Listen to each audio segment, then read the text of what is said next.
ሰላም ዝኸበርኩም ተኸታተልቲ ቀለም ቋንቋ ንሰዓት ዝሓዝና ዮም ዜናታት ኣለው ኣርእስተ ዜና ብምቕዳም ናብ ዝርዝሮም ክነሽግረኩም ኢና ካብ ትግራይ ህፁፅ ጻውዒት ቀሪቡሎም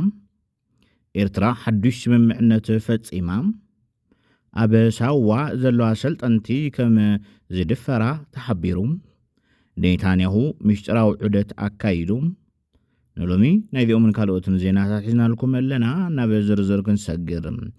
ካብ ትግራይ ህፁፅ ጻውዒት ቀሪቡ ቃልሲ ዲያስፖራ ትግራይ ከም ብሓዱሽ ክቀጻጸል ተጸዊዑ ዝደቀሰ ዲያስፖራ ቃልሲ ክጓሃር ኣሎ ዝበሉ ነዚ ጻውዒት ዘቕረቡ ኣካላት ኣብ ኣሜሪካ ዋሽንግተን ዲሲ ዝርከቡ ዲያስፖራ ተጋሩ ሰሙናዊ ሰልፊ ምክያደሞን ተመስጊኖም ኣለው እቲ ሰለሞን ሰልፊ ኣብ በሪ ሚኒስትር ጉዳያት ወፃኢ ኣሜሪካ ዝተኻየደ ኮይኑ ኣብ ትግራይ ጸላሊ ዘሎ ደመና ኩናት ማሕበረሰብ ዓለም ጠጠው ከብሎን ክፈልጦን ይግባእ ጀኖሳይድ ትግራይ ብስሙ ክጽዋዕ ኣለዎ ተመዛበልቲ ወገናትና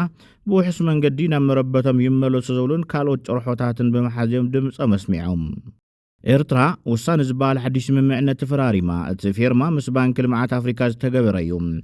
ኤርትራ ስምምዕነት ቅድሚ ሕዚ ከም ዝነበረን ሕዚ ብሓዱሽ ውዕል ብምሕያሽ ተገይሩ ሓዱሽ ናይ ቀጻሊ ስምምዕነት ከም ዝተገበረን እዩ ተገሊጹ ባንኪ ልምዓት ኣፍሪካ ኣብ ጋሽ ባርካ ቀረብ ኤሌክትሪክ ንምምሕያሽ ባጀት ሰሊዑ ምንባሩ ጸብጻባት የዘኻኽሩ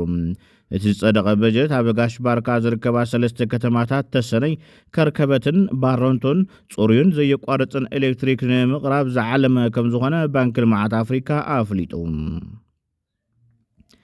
ኣብ ሳዋ ደቂ ኣንስትዮ ብላዕለዎት ኣዘዝቲ ጾታዊ ዓመፅ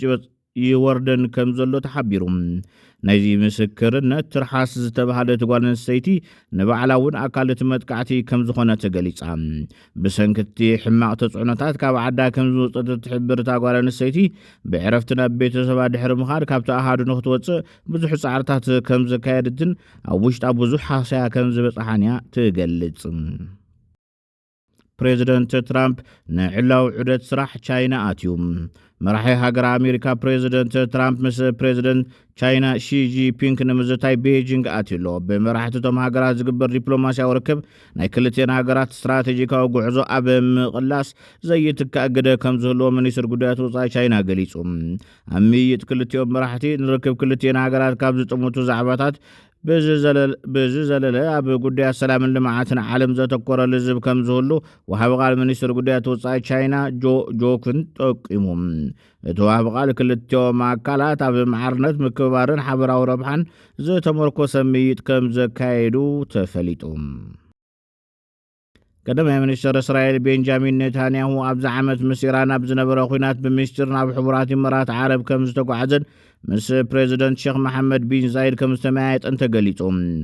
እቲ ብ26 መጋቢት ኣብ ጥቓ ደቡብ ኦማን ኣብ እትርከብ ከተማ ኣልአይን ዝተኻየደ ርክብ እመንጎ ክልቴን ሃገራት ታሪኻዊ ለውጢ ዘምጽን ኔታንያሁ ከም ነገስታት ድቡቕ ኣቀባብላ ዝተገበረሉ ምዃኑ ተሓቢሩ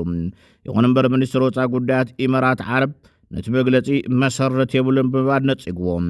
እቲ ሃገር ምስ እስራኤል ዘለዋ ዝምድና ኣብ ወግዓዊ ስምምዕ ኣብርሃም ዝተመርኮሰ እምበር ኣብ ምስጢራዊ ምድላዋት ዝተመስረተ ከም ዘይኮነ ኣስሚራትሉ ትርከብ በቲ ካልእ ወገን ኢራን ብዛዕባ ውሕደት ኣቐዲማ ሓበሬታ ከም ዝነበራ ብምግላጽ እቲ ምስ እስራኤል ዝተገበረ ምትሕብባር ይቕረ ዘይበሃል ተግባር ምዃኑን ተሓታትነት ከም ዘስዕብን ኣጠንቂቓ እቲ ኩናት ኣብ መንጎ እስራኤልን ኢሚራትን ዘሎ ወታደራዊ ምትሕብባር ዘደልደለ ኮይኑ እስራኤል ንኢሚራት ካብ ናይ ኢራን ሚሳይላት ንምክልኻል ስርዓት ምክልኻል ኣይሮን ዶም ምስ ሰራሕተኛታት ናብቲ ሃገር ልኢኻያ ኣብቲ እዋን ኩናት ኢራን 550 ባላስቲክ ሚሳይላትን ልዕሊ 220 ድሮናትን ናብ ኢሚራት ብምትኳስ እቲ ሃገር ኣብቲ ዞባ ዝለዓለ መጥቃዕቲ ዝወረዳ ሃገር ክትከውን ክኢላ እያ ክቡራት ተኸታተልትና ንሰዓት ዝሓዝናዮም ዜናታት ንዞም ተኸታተልኩሞም ይመስሉ ነይሮም ንምክትታልኩም ኣመስግና ሰላም